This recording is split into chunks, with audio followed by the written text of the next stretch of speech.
The champagne had stopped flowing an hour ago, but my wife Dana was still glowing, not from our son's wedding, but from the way she kept touching Victor Lane's arm every time she laughed.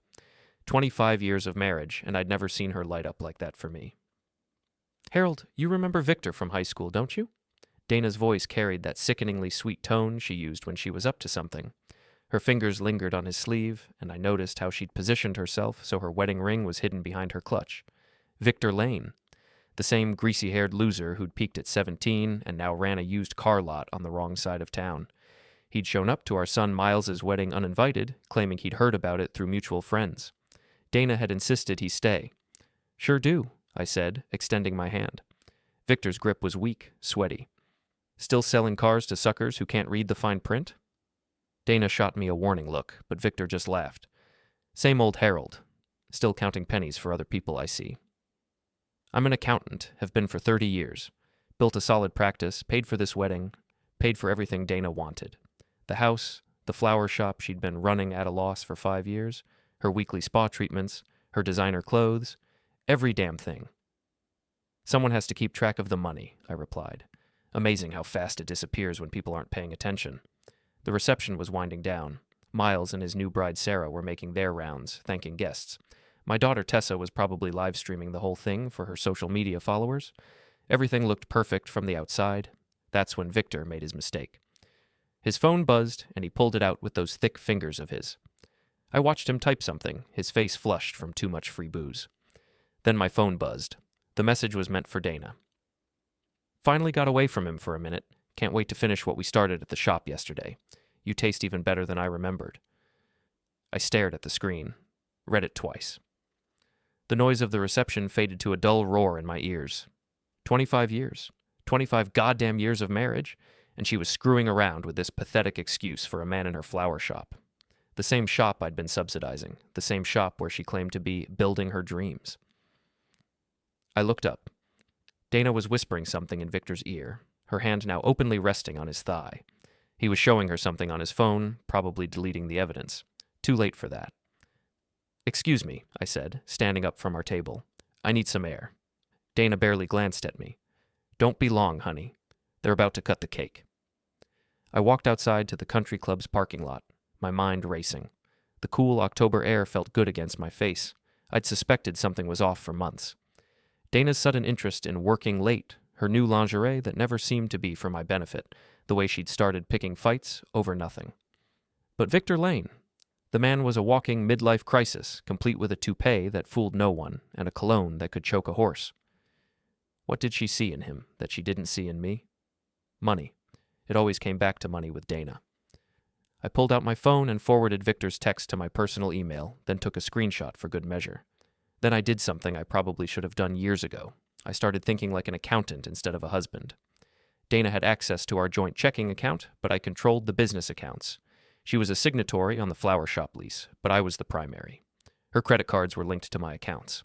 Her car loan, her insurance, her gym membership, all of it flowed through me. I'd spent 25 years building a life for us, and she'd spent God knows how long tearing it down behind my back. But she'd made one crucial mistake. She'd forgotten who actually held the purse strings. My phone rang. Miles. "Dad, where'd you go? Mom's looking for you." "Tell her I had to take a call. Work emergency." "At my wedding?" "Numbers don't care about timing, son. I'll be back in a few minutes." I hung up and called my business partner, Jim Reeves. He answered on the second ring. "Harold, isn't this your son's wedding?" "Jim, I need you to do me a favor.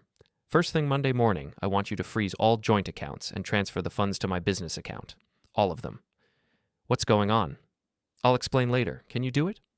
"Yeah, but Harold..." "Thanks. I owe you one." I hung up and walked back toward the reception. Through the windows, I could see Dana and Victor at the bar, standing closer than any two married people should stand with someone else's spouse. She was laughing at something he'd said, her head thrown back in that theatrical way she did when she wanted attention. The cake cutting was starting. Miles and Sarah stood behind a 3-tier monstrosity that had cost me $800. Everyone gathered around with their phones out, capturing the moment for posterity. I slipped back to my table and sat down. Dana returned a moment later, her lipstick slightly smudged. "There you are," she said, not looking at me. "You missed the toast." "I heard it from outside. Very touching." She finally looked at me then, and something in my expression must have registered because her smile faltered slightly. Is everything okay? Perfect, I said. Absolutely perfect. The rest of the evening passed in a blur. More dancing, more drinking, more watching my wife flirt with her high school boyfriend while our son celebrated the beginning of his marriage. The irony wasn't lost on me. When we finally got home around midnight, Dana was humming in the car. Actually humming, like she'd just had the time of her life. Wasn't that wonderful? She said as we pulled into our driveway. Miles looked so happy, and Sarah's dress was gorgeous. I'm so glad Victor could make it. It's been years since we all got together like that. I bet. She looked at me sharply. What's that supposed to mean? Nothing, just agreeing with you. We went inside, and Dana headed straight for the bathroom. I heard the shower running and sat down at my desk in the home office. I pulled up our bank accounts on my laptop and started making a list.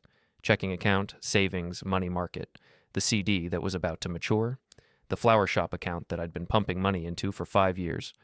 Then I opened a new document and titled it Ledger of Wrongs.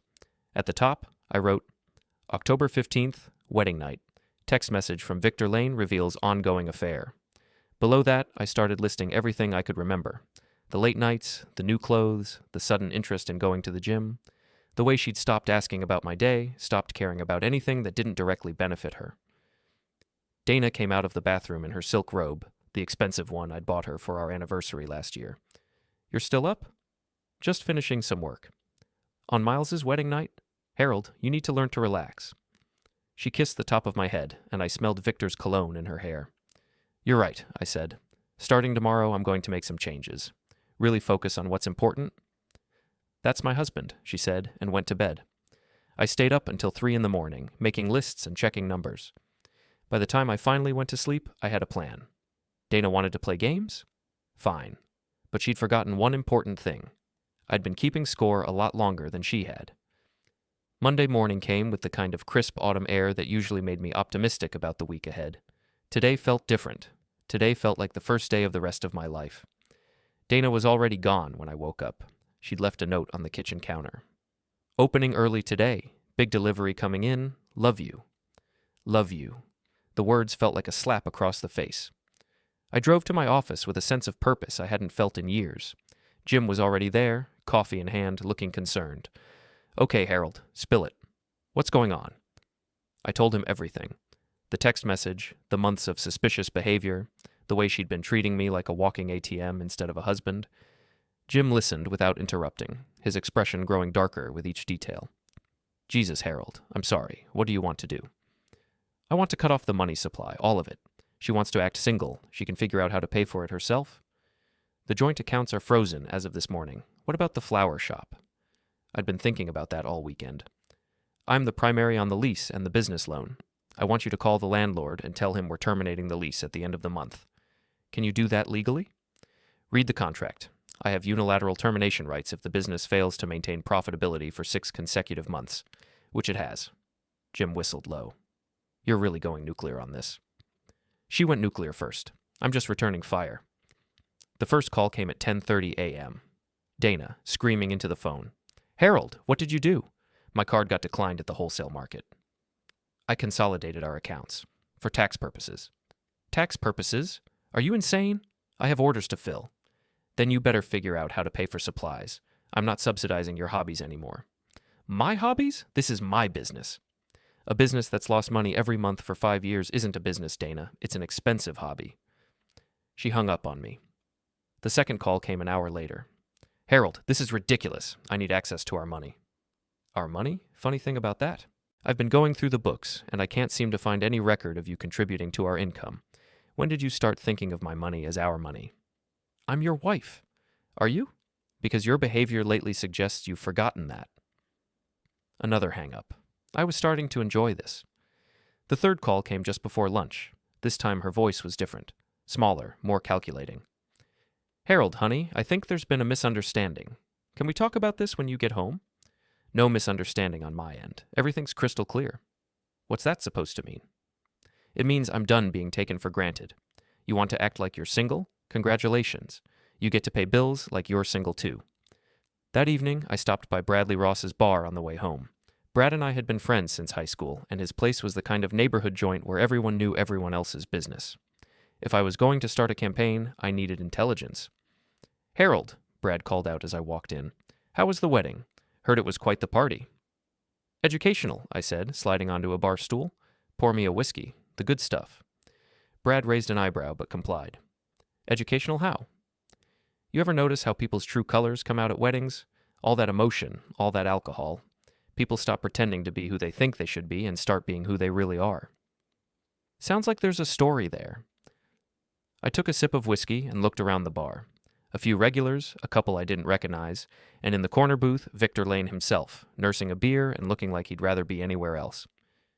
"Brad, what do you know about Victor Lane's car lot?" Brad glanced over at Victor, then back at me. "Why?" "Curious. Guy shows up at my son's wedding, starts talking about his business. Sounded too good to be true." "It probably is. Word around town is he's leveraged up to his eyeballs. Bank's been sniffing around, asking questions about his inventory loans." "Interesting." I filed that information away for later use.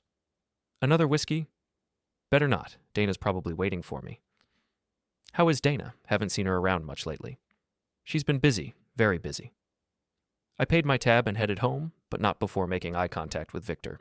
He looked away first, which told me everything I needed to know about his guilty conscience. Dana was waiting in the kitchen when I got home, and she'd prepared my favorite dinner: pot roast, mashed potatoes, green beans, the works. She was wearing the blue dress I'd always liked, and she'd done her hair the way she used to when we were dating. "Hi, honey," she said, kissing my cheek. "How was your day?"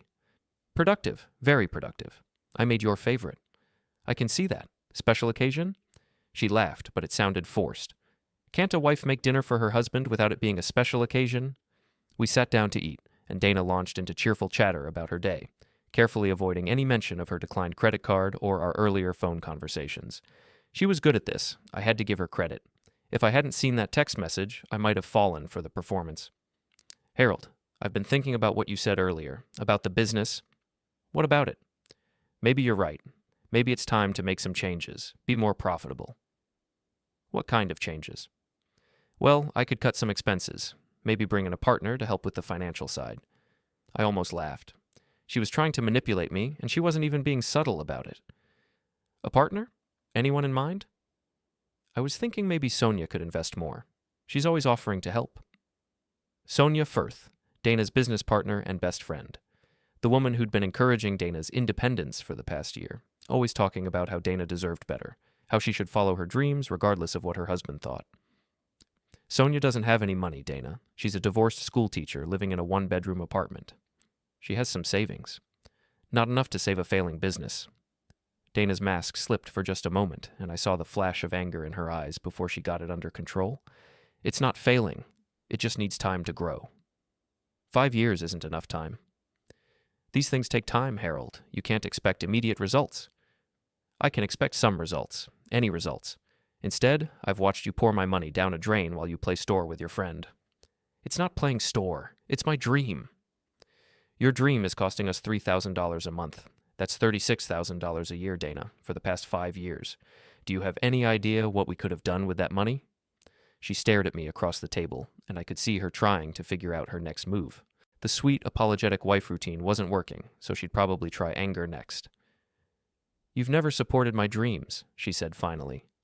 "You've always resented the shop. I've written the checks every month for 5 years. How is that not supporting it?" "Financial support isn't the same as emotional support." "You're right.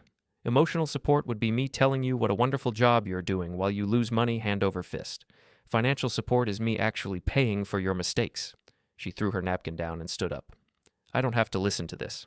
"No, you don't, but you're going to anyway, because for the first time in years, someone's telling you the truth instead of what you want to hear." She stormed out of the kitchen, and I heard the bedroom door slam. I finished my dinner alone, thinking about Victor Lane's financial troubles and Sonia Firth's savings account. Tomorrow, I'd start making some calls. The next few days passed in a cold war of silence.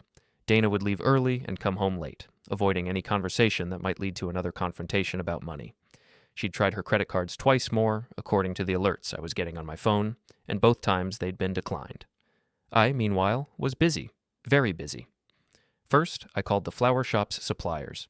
As the guarantor on all their credit accounts, I had the right to cancel orders and close accounts. I exercised that right liberally. No more roses from Portland, no more exotic orchids from Florida, no more bulk greenery from the local nursery. Then I called the utilities. The electric company, the gas company, the phone company. Amazing how quickly they'll shut off service when the primary account holder requests it. By Thursday, Dana was desperate enough to break the silence. "Harold, we need to talk." I was in my home office working on a client's quarterly taxes. I didn't look up from my computer. "I'm listening." "The shop? There have been some problems." "What kind of problems?" "The power got shut off, and the phone, and some of our suppliers are saying there's been a mistake with our accounts." "Sounds like someone didn't pay their bills." "You know damn well what happened. You're sabotaging my business." I finally looked at her. She was still in her work clothes, but they were wrinkled and stained. Her hair was a mess, and she looked like she'd been crying. "I'm not sabotaging anything. I'm just not paying for it anymore." "It's the same thing." "No, it's not. Sabotage would be me actively working against you. This is just me stopping my active work for you. There's a difference." "This is insane. You're destroying everything I've worked for." "What you've worked for?" "Dana, you've never worked a day in that shop that I didn't pay for. The rent, the utilities, the supplies, the insurance, all of it comes from my bank account. You want to run a business? Fine. Run it with your own money." "I don't have any money." "Then maybe you should have thought of that before you started screwing around with Victor Lane." The words hung in the air between us like a bomb that had just gone off. Dana's face went white, then red, then white again. What are you talking about?" I turned my computer screen toward her. Victor's text message was displayed in all its glory, along with a timestamp and his phone number. "You want to explain this? Or should I just draw my own conclusions?" She stared at the screen for a long moment, her mouth opening and closing like a fish out of water. "Harold, I can explain." "Can you? Because it seems pretty self-explanatory to me." "It's not what you think." "Really? Because I think it's you having an affair with a pathetic used car salesman in the flower shop that I pay for. Am I wrong?" She started crying then. Big dramatic sobs that might have worked on me a year ago. Now they just made me angry. "Harold, please, it didn't mean anything. It was just, I was lonely, and you're always working, and Victor was there, and you decided to sleep with him in the shop I pay for while spending money I earned. Is that about right?" She flinched at my language. I'd never talked to her like that before, but then again, she'd never given me reason to. "Don't be crude." "Crude? You want to talk about crude? Let's talk about you screwing another man while wearing the jewelry I bought you. Let's talk about you coming home to me after being with him. Let's talk about you sitting at our son's wedding, touching him, flirting with him, making me look like a fool in front of our entire family." "I never meant for you to find out." "That's supposed to make me feel better?" She was full-on sobbing now, mascara running down her cheeks. But I felt nothing. No sympathy, no desire to comfort her, nothing. It was like looking at a stranger. "What do you want from me?" she finally asked. "I want you to leave." "What?" "Pack your bags and get out. Go stay with Sonia, go stay with Victor, go stay in a hotel. I don't care. But I want you out of this house." "You can't throw me out. This is my house, too." "Actually, it's not. The deed is in my name only. I bought this house before we got married, remember? You have no legal claim to it." That stopped her cold. She'd forgotten about that detail, probably because she'd never had to think about money or property or any of the practical aspects of our life together. "Harold, please, we can work this out. I'll end it with Victor. I'll focus on our marriage. I'll do whatever you want." "What I want is for you to leave. Tonight." "Where am I supposed to go?" "That's not my problem anymore." She stood there for another minute, probably hoping I'd change my mind or soften my position. When it became clear that wasn't happening, she turned and walked out of my office. I heard her moving around upstairs, opening drawers and slamming closet doors. An hour later, she came back downstairs with 2 suitcases and her purse. "I'll be at Sonia's," she said. "Good for you." "This isn't over, Harold." "Yes, it is." She left, and the house fell quiet for the first time in months. I poured myself a whiskey and sat in my chair, thinking about what came next. The phone rang around 10 o'clock. Miles. "Dad, Mom just called me, crying. She said you threw her out?" "She left. I didn't throw her anywhere." "What's going on?" "She's saying you've lost your mind, that you're trying to destroy her business." I told him about the text message, about the affair, about the years of financial drain and emotional distance. Miles listened without interrupting, and when I finished, he was quiet for a long moment. "Jesus, Dad, I'm sorry." "Not your fault, son." "What are you going to do?" I'm going to make sure she understands that actions have consequences. Be careful, Dad. Don't do anything that's going to come back and bite you. Don't worry. Everything I'm doing is perfectly legal. After I hung up, I called my lawyer, Dave Patterson. We'd gone to college together, and he'd handled all my business contracts over the years. Harold, it's kind of late for a business call. This isn't business, Dave. It's personal. I need to file for divorce. Friday morning, I drove to the flower shop. I wanted to see the damage for myself. The place was dark, obviously. No power, no phone, no way to conduct business. But there was a car in the parking lot. Victor's car, a gaudy red Mustang that screamed midlife crisis. I parked across the street and waited. 20 minutes later, Victor came out of the shop, followed by Dana and Sonia. They were having an animated conversation, lots of hand-waving and pointing. Victor kept shaking his head, and finally he got in his car and drove off. Dana and Sonia stood in the parking lot for another few minutes. Then Sonia put her arm around Dana's shoulders and led her to her own car. I followed them to a coffee shop downtown, where they took a corner table and continued their conversation. I couldn't hear what they were saying, but their body language told the story. Dana was upset, probably crying again. Sonia was playing the supportive friend, patting Dana's hand and speaking in soothing tones. But there was something else in Sonia's expression, something that looked almost like satisfaction, like she was enjoying Dana's distress. Interesting. I'd always thought Sonia was a bad influence on Dana, encouraging her worst impulses and feeding her sense of entitlement. But watching them now, I wondered if there was more to it than that.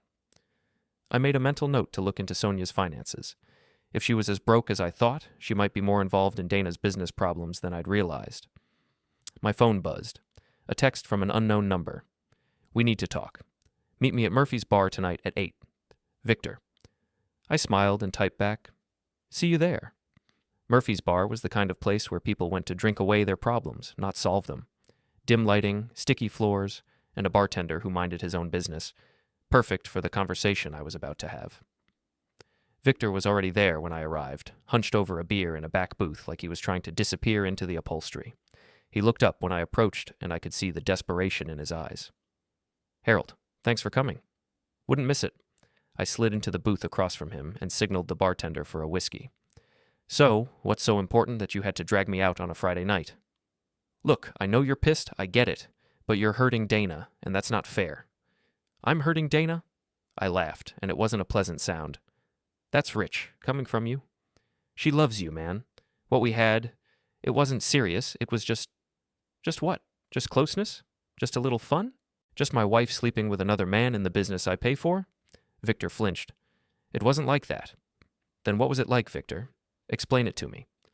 He took a long pull from his beer, buying time to think. She was lonely. You're always working, never paying attention to her. She needed someone to talk to. And talking somehow led to crossing a line. Is that how it works? Jesus, Harold. Do you have to be so crude? You screwed my wife, and you're worried about my language? That's interesting. The bartender brought my whiskey, and I took a sip, studying Victor over the rim of my glass. He was sweating despite the cool evening air, and his hands were shaking slightly. Either he was more nervous than he was letting on, or he had bigger problems than just my wife. What do you want, Victor? I want you to stop punishing her for something that's over. Over? Since when? Since this week. When all this started. She ended it. She ended it because I cut off her money, not because she suddenly developed a conscience. Does it matter why? The point is, it's over. She wants to work things out with you. And you're here as what? Her advocate? Her pimp? What exactly is your role in this? Victor's face flushed red. I'm trying to do the right thing. The right thing would have been keeping your dick out of my wife in the first place. He stood up suddenly, his chair scraping against the floor. I don't have to listen to this. Sit down, Victor. Something in my voice made him pause. Maybe it was the fact that I hadn't raised it, hadn't gotten emotional. I was speaking to him the way I'd speak to a client who was trying to hide assets from the IRS. He sat back down. Let's talk about your car lot, I said. What about it? Word around town is you're in trouble. Leverage to the hilt, bank breathing down your neck. That true? I don't see how that's any of your business. It became my business when you started screwing my wife. See, I've been wondering what she saw in you. You're not better looking than me, you're not smarter, you're not funnier. But maybe you sold her a story about being successful, about being able to take care of her the way she deserves. Victor didn't answer, but the look on his face told me I was on the right track. So here's what I think happened, I continued. You've been feeding her bullshit about your business, making her think you're some kind of successful entrepreneur. Maybe you even promised to help her with the flower shop, invest some money, make it profitable. Is that about right? You don't know what you're talking about. Don't I? Because I made some calls today, Victor. Talked to some people at the bank. Your inventory loan is 3 months behind. Your lease is up for renewal next month, and your landlord's already got another tenant lined up. You're broke, aren't you? The color drained from his face. How did you... I'm an accountant, Victor. I know how to read between the lines, and I know how to verify information. What do you want? I want you to stay away from my wife. She's not your wife anymore. She left you. She left because I cut off her money supply. But she's still legally my wife, and she'll stay that way until our divorce is final, which gives me certain rights. What kind of rights? I leaned forward, lowering my voice. The right to make your life very difficult. See, I've got friends at the bank, Victor. Friends who might be interested to know about some irregularities in your loan applications. What irregularities? The ones I'm about to discover when I start looking through your financial records. Because that's what I do, Victor. I find discrepancies. I find errors. I find problems that other people miss. He was sweating freely now. You can't do that. That's harassment. It's due diligence, and it's perfectly legal. What do you want? I want you to disappear. Leave town, transfer your business, I don't care. But I want you gone. I can't just leave. I have obligations. You had obligations to your wife too, but that didn't stop you from screwing around with mine. Victor stared at me across the table, and I could see him trying to figure out if I was bluffing. I wasn't. You're serious about this. Absolutely serious. And if I don't leave, then I make some phone calls, and your business problems become criminal problems. Bank fraud is a federal offense, Victor. 5 to 10 years minimum. He finished his beer in one long gulp and stood up again. This time, I didn't stop him. You're a real bastard, Harold. I'm a bastard who pays his bills and honors his commitments. You might want to try it sometime. He walked away without another word, and I finished my whiskey in peace. Saturday morning, I got a call from Miles. Dad, I heard you met with Victor Lane last night. News travels fast in this town. What did you say to him? We had a conversation about boundaries and consequences. He's telling people you threatened him. I gave him some financial advice. If he took it as a threat, that says more about his situation than mine. Dad, I'm worried about you. This isn't like you. Maybe it should have been like me a long time ago. What's that supposed to mean? It means I've spent 25 years being the nice guy, the understanding husband, the provider who never asks questions. And where did it get me? A cheating wife and a mountain of debt from her hobby business. So what's your plan now? My plan is to stop being the nice guy. Sunday evening, Dana called. Harold, we need to talk. I'm listening. Victor left town, just packed up and disappeared. Did you have something to do with that? Victor made his own choices. What did you say to him? I told him the truth about his financial situation. Sometimes the truth is enough to motivate people to make changes. You destroyed him. I didn't destroy anything. I just stopped propping him up. What's happened to you? You used to be kind. I used to be naive. There's a difference.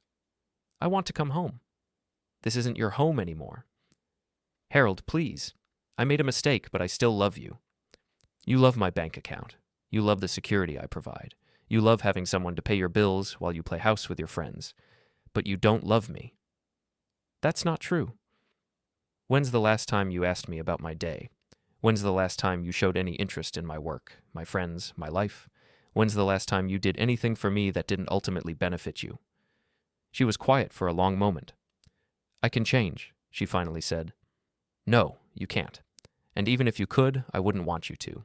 Because then I'd always wonder if you were being nice to me because you meant it, or because you needed something. So that's it? 25 years of marriage and you're just throwing it away?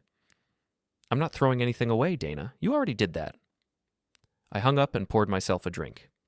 Outside, it was starting to rain, and I could hear the wind picking up.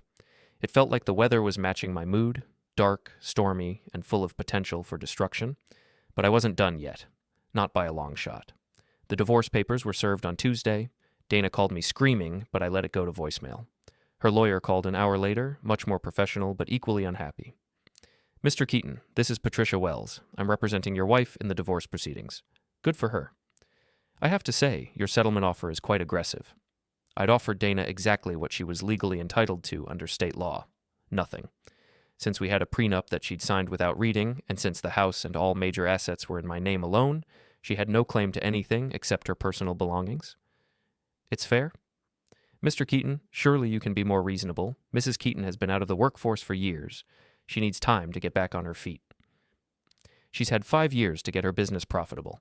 If she can't support herself by now, that's not my problem. What about spousal support? What about adultery? In this state, infidelity affects spousal support calculations. There was a pause. We could contest that. With what? I have documentation, photos, witness statements. Your client screwed around, got caught, and now she wants me to pay for the privilege. Not happening. Mr. Keaton, Ms. Wells, let me save us both some time.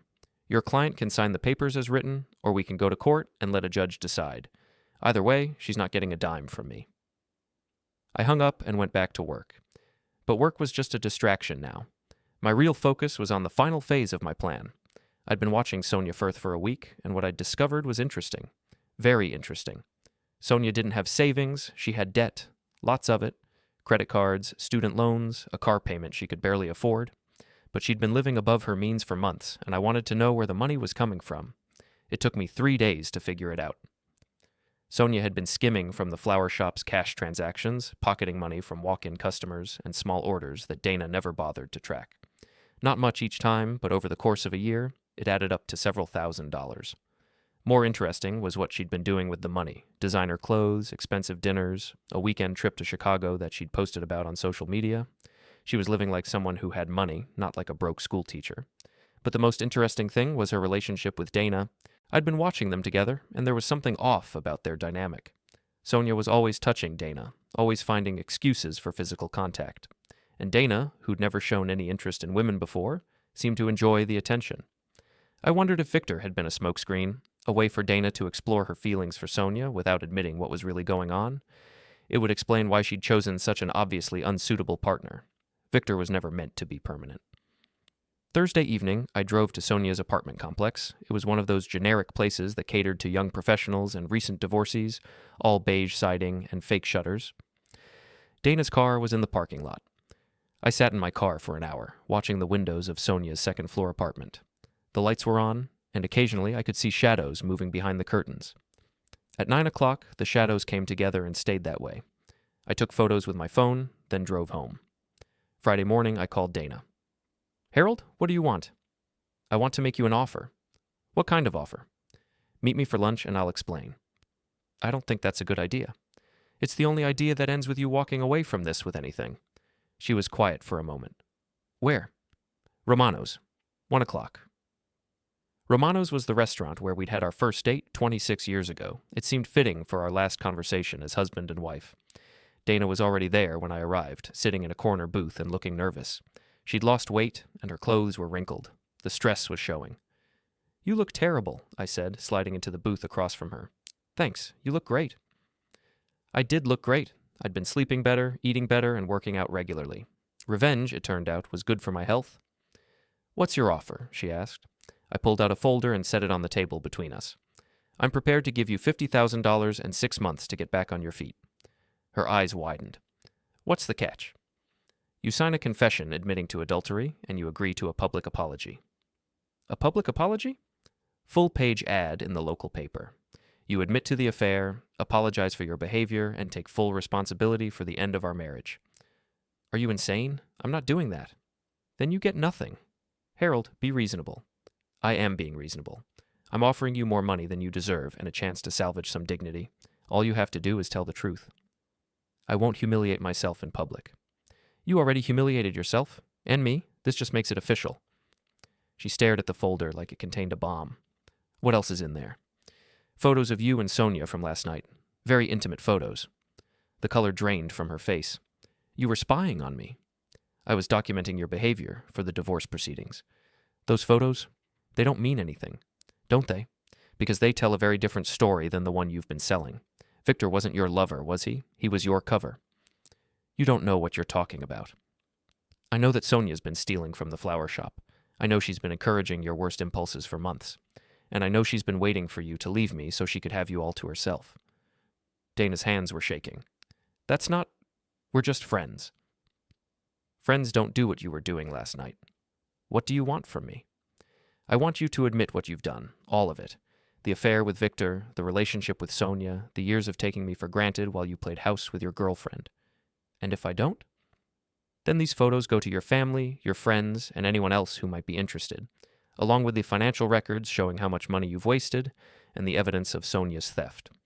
She started crying then, but they weren't the manipulative tears she'd used before. These were tears of genuine despair. How did you become so cruel? I learned from the best. I never meant for any of this to happen. But it did happen, and now you have to deal with the consequences. She wiped her eyes and looked at the folder again. 50,000? Cash. And I'll pay for 6 months of rent on a reasonable apartment. And all I have to do is sign a confession and apologize in the paper? That's all. She reached for the folder, then stopped. What about Sonia? What about her? Will you go after her too? That depends on whether she stays away from me and whether she pays back what she stole. Dana nodded slowly and opened the folder. The confession was 3 pages long, detailing every aspect of her betrayal. The apology was shorter but more pointed, acknowledging her failures as a wife and taking full responsibility for our divorce. This is very thorough, she said. I'm an accountant. Thoroughness is what I do. She read through both documents twice, then looked up at me. If I sign these, it's really over between us. It was over the night you decided to screw Victor in your flower shop. She picked up the pen I'd placed on the table and signed both documents. Then she slid them back to me. When will I get the money? As soon as the apology runs in Sunday's paper. And then we're even. Then we're done. She stood up to leave, then paused. For what it's worth, I am sorry. Not for leaving you, but for the way I did it. No, you're not. You're sorry you got caught. She walked away without another word, and I sat in the booth for another hour, drinking coffee and thinking about the future. For the first time in months, it looked bright. Sunday morning, I bought 3 copies of the local paper. Dana's apology was there, exactly as written, taking up half of page 3. My phone started ringing at 8 a.m. Friends, neighbors, even some clients who'd seen the ad. I let them all go to voicemail. Monday morning, I transferred $50,000 to Dana's new bank account and sent her the receipt. Then I called my lawyer. Dave, it's Harold. The divorce papers are signed and witnessed. File them today. Congratulations, I think. Thanks. Oh, and Dave, I'm going to need you to draft a letter to the school district about one of their teachers. What kind of letter? The kind that explains why Sonia Firth shouldn't be trusted with other people's money. By Wednesday, it was over. Dana had moved out of Sonia's apartment and into a studio across town. Sonia had been suspended from her teaching job pending an investigation into financial irregularities. Victor's car lot had been repossessed by the bank. And me, I was free. Thursday evening, I was sitting on my back porch with a beer, watching the sunset and thinking about taking a vacation, maybe somewhere warm, somewhere I could forget about cheating wives and failed flower shops and pathetic used car salesmen. My phone rang. Miles. Dad, I saw the paper. Are you okay? I'm perfect, son. Absolutely perfect. That was pretty harsh, making her apologize in public like that. She had a choice. She could have walked away with nothing. I guess. So what now? Now I start over. Maybe sell this house, buy something smaller, maybe travel a little. You deserve it. Yes, I do. After I hung up, I sat there for another hour, watching the stars come out. 25 years of marriage, and it had ended with a whimper, not a bang. Dana had gotten what she deserved, Victor had gotten what he deserved, and Sonia had gotten what she deserved. And I had gotten exactly what I wanted, my life back. The next morning, I woke up in my own bed, in my own house, with no one to answer to but myself. I made coffee, read the paper, and planned my day. Simple pleasures, but they felt like luxuries after years of walking on eggshells around my wife's moods and demands. At 9 o'clock, my doorbell rang. I opened it to find a young woman in a business suit holding a clipboard. Mr. Keaton? I'm Jennifer Walsh from Walsh Realty. I understand you might be interested in selling your house? I looked past her to the for sale sign that had appeared in my front yard overnight. Then I looked back at her eager, professional smile.